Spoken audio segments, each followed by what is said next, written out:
করে তুলুন। তাই ঘরে আজই আনুন ওয়ারেন্টি সহ ক্লাসিক ম্যাট্রেস।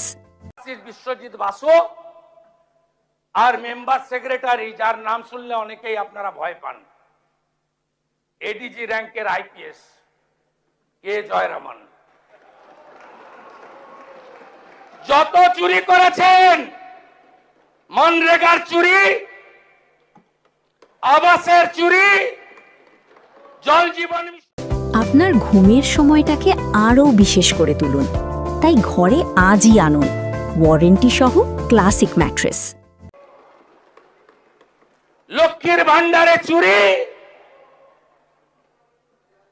যত চুরি করেছেন এই কমিশনে অভিযোগ পড়বে এবং তাদেরকে শ্রীঘরে যেতে হবে। আর আগামী এই সেশনের শেষ দিনে যে আইন আসছে, সেই আইনে সম্পত্তি বাজেয়াপ্ত করে অকশন করার কাজ এই সরকার করবে।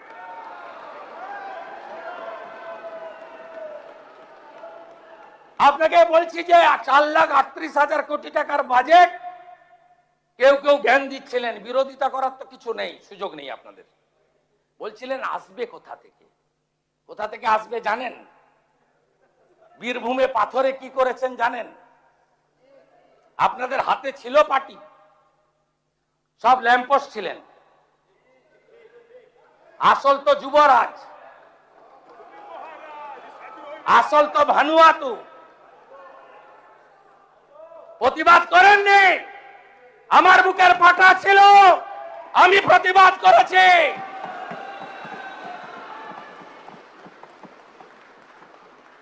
সব মেনে নিয়েছিলেন। 1 বছরে বীরভূমের পাথর থেকে রেভিনিউ দিয়েছেন 60 কোটি টাকা। আর আমরা 9 মে শপথ নেওয়ার পরে 1 মাসে রেভিনিউ দিয়েছি 83 কোটি টাকা। করুন 83 গুণিতক, এটা 100 কোটি হবে। 83 গুণিতক 1200 কোটি। পশ্চিমবঙ্গ সরকারের অ্যাকাউন্টে 100 কোটি, বাকি 1100 কোটি ক্যামাক স্ট্রিট হয়ে দুবাই। আপনার ঘুমের সময়টাকে আরও বিশেষ করে তুলুন। তাই ঘরে আজই আনুন ওয়ারেন্টি সহ ক্লাসিক ম্যাট্রেস। अभी बहुत कुछ बाकी है। অন রেকর্ড যা যা ভুল করে গেছেন, প্রাক্তন পিএইচই মন্ত্রী আছেন, পিএইচই ঠিকাদার কাকদ্বীপের স্টেট ব্যাংকের ব্রাঞ্চ থেকে আইপ্যাকের অ্যাকাউন্টে 10 কোটি টাকা ট্রান্সফার করেছে। ছেড়ে দেবো আমি?